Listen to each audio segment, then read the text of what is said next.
كل أصحابها كانوا حواليها ومش سايبينها. إلهام شاهين وليلى علوي كانوا حكاية، والكل واقف يرقص على 1:30. اللي عمله ماجد المصري فاجئ الكل، غير بقى تامر حبيب والرقص اللي رقصوا. واللي عملوا معاها نجيب وسميح ساويرس مفاجأة، كانت عروسة الليلة بامتياز وغنت على المسرح وعملت مفاجأة كبيرة، واللي قدمتها للناس واحدة من أقرب الناس ليها، ورد فعلها كان غريب جدا جدا. خالد سليم فاجئها، والأفلام بتاعتها كانت في كل مكان. حفلة يسرا في الجونة احتفالا بمعرضها 50 سنة سينما قلبت الجونة، واللي حصل فيها كان كتير قوي وتفاصيلها ياما، ويسرا كانت عروسة فرحانة باللي حاصل ليها. يا ترى الحفلة مشيت ازاي؟ وهل فعلا إلهام شاهين قلبت الدنيا رقص لصاحبتها؟ يلا بينا نعرف هم عملوا ايه في الحفلة دي.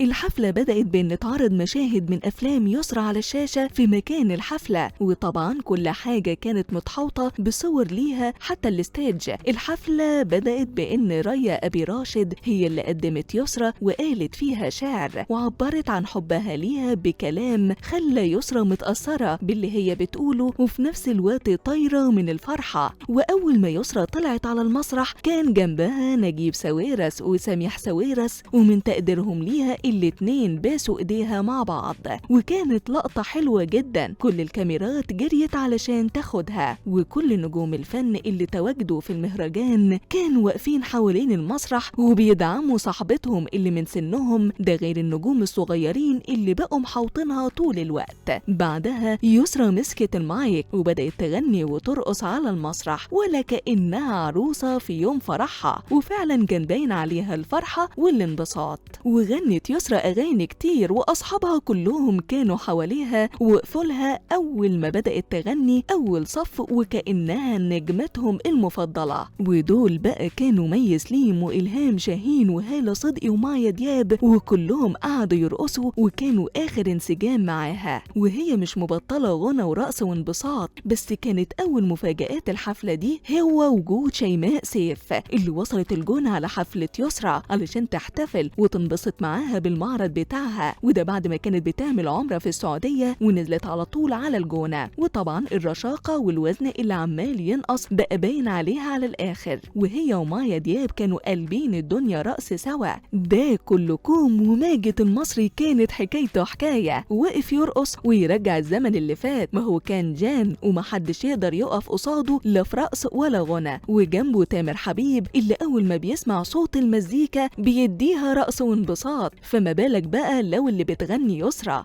بعدها خالد سليم حب انه يفاجئ يسرا، فطلع على المسرح ووقف يغني شوية تقدير منه ليها، والفنانين كانوا بيغنوا ويرقصوا معاه وبيصوروا فيه. بس تلاحظ ان ليلى علوي ما كانتش معاهم بشكل كبير، وكانت واخدة جنب حبتين بس، طبعا كانت موجودة وواقفة مع صاحبتها. انتوا بقى ايه رأيكم في الحفلة دي؟